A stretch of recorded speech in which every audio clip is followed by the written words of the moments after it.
Programa de Educación Ambiental Ciudadana para la prevención de incendios forestales y conservación de la biodiversidad. Módulo 4. La flora presente en áreas silvestres de la zona central. El módulo se compone de 4 distintos temas: características geográficas de la zona central, factores en la distribución de la flora, clasificación de especies y flora nativa de la zona central.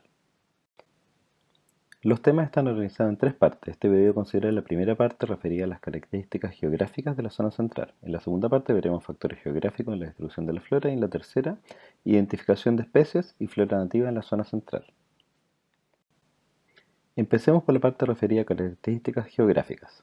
Vamos a tratar el tema de la flora presente en las áreas silvestres de la zona central mediterránea, es decir, en la zona centro del país.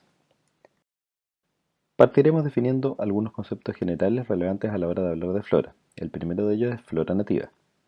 Las flora nativas son las especies silvestres de un lugar, o sea, las que se encuentran de manera natural y que no han sido plantadas. Dentro de la flora nativa hay una subcategoría que es la flora endémica. Son especies silvestres, pero están restringidas solo a un área específica y no se encuentran en otras partes.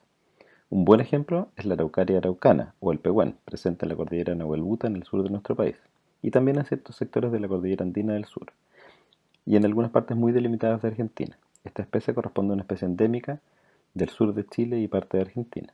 Otra especie endémica es la palma chilena, presente en bosquetes muy definidos de la zona central de Chile, por ejemplo en Cocalán, en algunos lugares del Hue, en Ocoa y en las zonas altas de Valparaíso y el acceso a Viña del Mar. Por último está la flora introducida, que corresponde a especies no originarias de un lugar. Son especies que han sido traídas de otros sitios y plantadas en un lugar en el cual no existían originalmente. Algunas de ellas han llegado hace mucho tiempo y en ocasiones nos parecen originarias sin serlo. Un ejemplo de ello es el eucalipto, el cual hemos visto desde niños y pareciera ser parte de las especies propias de nuestro paisaje, pero en realidad es una especie originaria de Australia, país en el cual hay más de 2000 variedades de esta especie. Fue traído al país hace muchas décadas atrás por sus cualidades de crecimiento rápido, pero también genera algunos problemas que vamos a tratar en otros módulos como el de cambio climático. Lo mismo pasa con el pino insigne o pino radiata, que también es una especie de flora introducida. Revisados estos 3 conceptos, vamos a hablar ahora de las características geográficas de la zona central. Hay diferentes maneras de delimitar la zona central. Para el caso, la entenderemos entre las regiones de Coquimbo y Valparaíso por el norte, hasta poco antes de la región del Biobío o el Maule por el sur. Aunque para la presente clase nos concentraremos específicamente en la zona de trazado de la línea de alta tensión de Letrans, que va desde Rapel, en la comuna de Litueche, y viaja al norte pasando por las comunas de San Pedro, Melipilla, Curacaví, hasta llegar a Pudahuel en la zona poniente de Santiago. En esta zona nos interesa describir cuáles son sus características. Involucra principalmente a sitios de la cordillera de la costa o valles vecinos a ella. Si bien el trazado no abarca hasta la cordillera de los Andes, haremos una mención a ella, pues es el gran contenedor de aguas de la zona central y del país en general, y por tanto sus aguas bajan por ríos que de todas maneras irrigan los valles cercanos a la cordillera de la costa y a la zona en la cual estamos tratando. Aquí justamente vemos una foto de la cordillera de los Andes arriba a la izquierda, en la cual se ve frente a Santiago, correspondiente a la Sierra de Ramón, con nieve, un paisaje cada vez más escaso, tema que vamos a tratar en el módulo de cambio climático. Arriba a la derecha vemos un valle de la depresión intermedia, con el cruce del río Maipo cercano a Melipilla. Abajo vemos una foto típica de la cordillera de la costa, cercano a los valles de Mayarauco o la cadena de los cerros Pelucón, que son áreas de una vegetación bastante más baja que la cordillera andina, pero que tienen una importancia ambiental relevante, de la cual hablaremos en esta clase. Revisemos ahora en un corte transversal la geomorfología de la zona central. Partiremos de derecha a izquierda. Como dijimos antes, la cordillera de los Andes es el gran acumulador de nieve y agua, en especial en invierno, aunque también en verano, porque debido a la altura podemos tener sol o un nublado poco importante en la zona de valle, mientras en la cordillera andina puede estar ocurriendo precipitaciones o cayendo nieve. Luego los ríos llevan esta agua hasta el valle central, buscando pasos por la cordillera de la costa hasta llegar al mar, como el río Maipo, el Aconcagua o el Cachapoal. En la depresión intermedia está el valle central, la zona de los mejores suelos agrícolas del país. Su actual forma plana refleja un milenario proceso de relleno sedimentario en el cual la acción constante de ríos, que traen sedimentos finos, junto a aluviones episódicos, que traen materiales más gruesos, han ido acumulando estos sedimentos en capas en los fondos de los valles. Un dato, en el centro de la ciudad de Santiago hay cerca de 500 metros de espesor de relleno sedimentario hasta llegar a la roca basal o roca madre.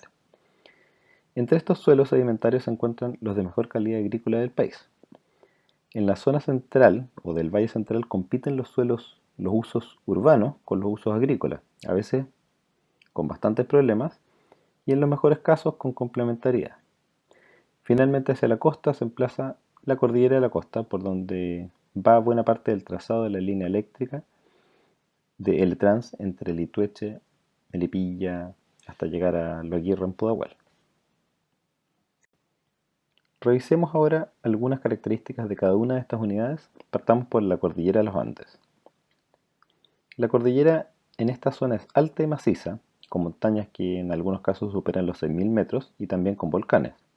En esta foto podemos ver la Sierra de Ramón, con su mayor altura de 3.200 metros, que es el cerro del mismo nombre, el Cerro de Ramón.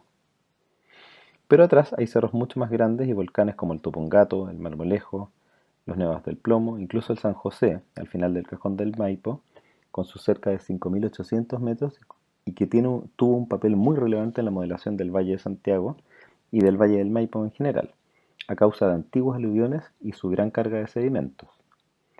Luego tenemos el relleno de valles, al que nos referimos antes, que ha conformado la depresión intermedia, provenientes de la erosión justamente de la cordillera andina, la cual es transportada hacia los valles por los ríos.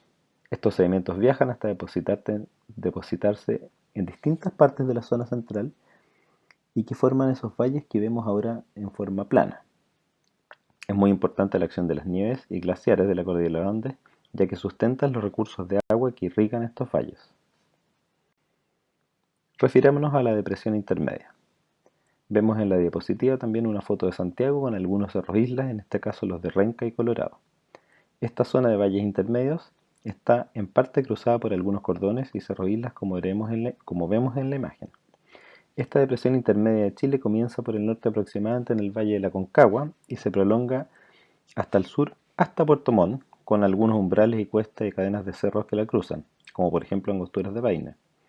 Pero es bastante continua y se ve ensanchada hacia el sur, en zonas como Angol y Temuco, hasta llegar a Puerto Montt, en donde la depresión se hunde en el mar.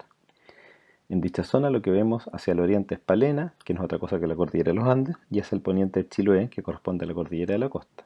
Desde Puerto Montt al sur, como dijimos, la depresión intermedia está bajo el agua. La cordillera de la costa es una cadena montañosa más baja que la cordillera de los Andes, con un origen geológico diferente. Es más antigua, curiosamente. En la zona central es en buena parte el límite entre las regiones metropolitanas y la región de Valparaíso. Aunque sus elevaciones son más bajas que las de los Andes, en general las alturas bordean los 2.000 metros, son muy importantes desde el punto de vista de la biodiversidad, como por ejemplo la cadena de los cerros El Roble o los Altos de Cantillana. En El Roble destacan los cerros La Campana, el mismísimo Cerro El Roble. Estos cordones montañosos fueron un obstáculo no menor para las comunicaciones del Chile colonial entre Santiago del Paraíso y entre la zona central y la costa. Pero poco a poco fueron siendo superados, ya sea por mejores caminos y en las cuestas, y posteriormente por los túneles como Loprado y Zapata. Ahora, ¿por qué son tan importantes estos cerros para la conservación de la biodiversidad? Pues pareciese que su vegetación no es tan importante como algunas zonas del bosque del sur o la selva valdiviana. La zona central de Chile está incluida dentro de un listado de 34 lugares del mundo de mayor relevancia para la conservación de la biodiversidad. En el lenguaje de los biólogos se les denomina hotspot o zonas calientes, que no son otra cosa que lugares en donde subsisten flora y fauna y hábitats escasos e importantes para la naturaleza y para las especies que pueblan la Tierra, incluido el ser humano. ¿Qué características relevantes son estas? En primer lugar, una alta biodiversidad, típica de estos lugares de hotspot con más de 1.500 especies endémicas, propias del lugar. Recuerden que nos referimos a las especies que son silvestres, pero además propias del lugar, que solo nacen o crecen allí. Un segundo punto es la presencia de una alta proporción de especies de fauna, en especial de vertebrados. En algunos casos no los vemos fácilmente, pero muchos de ellos están ahí, en los cerros principalmente a causa de la intensa ocupación humana de las zonas bajas de los valles. Y la tercera condición dice relación con la situación de amenaza constante a la conservación, pues son zonas donde ciudades, poblados y faenas agrícolas conviven con la naturaleza en una relación a veces virtuosa y en otros casos no tanto.